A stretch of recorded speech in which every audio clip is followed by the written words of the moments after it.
Things going with the Tigers and the divisional series against Seattle. Game 1 turned into a gem as the Tigers found a way to come through in an 11-inning 3-2 win, setting up Tarek Skubal for a chance to shine in Game 2. But would Seattle be able to dull that outlook and fight off going down 0-2 in the series? To T-Mobile Park we go, where there was no score in the fourth. Tarek Skubal was rolling along, but Jorge Polanco got him here. Polanco blasting one out of the park to left center to give Seattle a 1-0 lead. Then in the fifth inning, Detroit put runners at the corners with 2 outs, but Kerry Carpenter went down hard on strikes and the Mariners remained in front. Fast forward to the sixth inning. Polanco had so much fun on the first date, he took Skubal out again. His second home run of the game extended Seattle's lead to 2-0. It stayed that way until the eighth. 2 on and 1 out for the Tigers, and Spencer Torkelson lined one fair down the right field line. Gleyber Torres scored. Riley Green sprinting home as well, and just like that, the game was tied at 2. Unfortunately, the game was not tied for long. In the bottom of the inning, the Mariners hit back-to-back doubles off Kyle Finnegan. Julio Rodriguez giving Seattle the lead back to the ninth. Parker Meadows was the Tigers' last chance. He battled, but grounded out to first, and the Mariners held on for a 3-2 win. The series is now tied at 1 with Game 3 at Comerica Park on Tuesday. So let's bring it to the roundtable for some high-level baseball discussion. And joining me are a couple of guys that have an A1 security rating. I'm referring to Pat Caputo and Mike Stone. Both Pat and Stoney can be found on 97.1 The Ticket. So, guys, what'd you think about tonight's game and the performance you saw, Pat? I'll start with you. Well, obviously, you got to score some runs. I mean, their hitting hasn't been good. If they pitch as well as they did the first couple games, other than, you know, what happened with Finnegan, that was against 2 of the better players in baseball. They're gonna be okay. And to go back 1-1 is pretty good. But man, they really could have used Chris Paddock tonight. I'm sorry. If they had another bullpen piece today, you know, that might have helped them. Stoney, chime in. Well, I don't know about that because Finnegan was been pretty good. Whether he would have, if they had Bednar there, would he have used him there, saved them? Whatever. Well, he's pitched 4 out of 5 days. I know. The bottom line is that they can't hit. That's the most important thing. Yeah, Finnegan didn't have a good game today. But you can, in Skubal's starts in the playoffs, I believe he's gotten like 12 run support in his 5 games, and he's given up 2.14 is his ERA. Well, look, guys, the search for answers is just starting. So let's go out to Seattle, where Tigers manager A.J. Hinch has reaction from this one. I mean, that was quite a game. I mean, I obviously the beginning of the game, I thought our bats were incredible. It was like 50 pitches through 2 innings, and then, you know, then Castillo made a little adjustment, started being a little more aggressive in the zone. We started being a little more aggressive in the zone, and he had some quick innings which bridged the game to the middle, and we couldn't quite, you know, create, you know, enough pressure. We had the 1 inning, I think it was in the 5th, you know, we had a couple guys on, and then, you know, obviously tremendous job against their pen, trying to put it together against Brash is not easy. We score a couple, and then they came back and answered. So obviously, you know, it's a frustrating loss because every loss, you know, at this time of year is frustrating. But I'm obviously proud of our group and excited to get home. We're right down here in the front. AJ, what went into the decision to pitch to Julio as opposed to walking him to set up a double play possibility? Yeah, I mean, it's always easy to pass the baton to the next guy. The guy on deck was doing a few things in his own right. So we trust Finnegan to make pitches. You know, their guy beat our guy and did a nice job. Even flipping Polanco around, you know, has its own challenges with Finnegan. So, you know, it was just the route that we took, and I think he might have hung it a little bit up in the zone. Julio didn't miss it, and that's how they score their run. Here in the second row, right? AJ, how did Tork's hit tying the game impact the bullpen decisions, particularly with Finnegan, given how often, or, you know, how much use he's had? Yeah, I mean, before the game, you know, we talked about our bullpen, and our guys were ready to go. So, you know, I think a couple of their good hitters did a good job of hitting pitches that Finnegan left up in the zone. You know, Cal gets the double, Julio gets the double.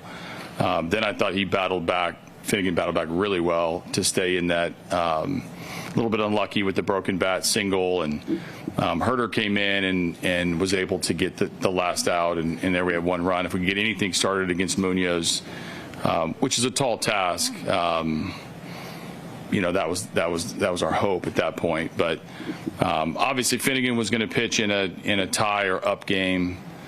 I had Tommy up. I'm sure you guys saw that. If we were in a down game, but at the top of the order, we're going to attack them with our best. Now, I love playoff baseball because everything gets magnified, Pat. And you know what? We're really seeing how the flaws of the Tigers team are really coming back right now to haunt them here. Yeah, some of them.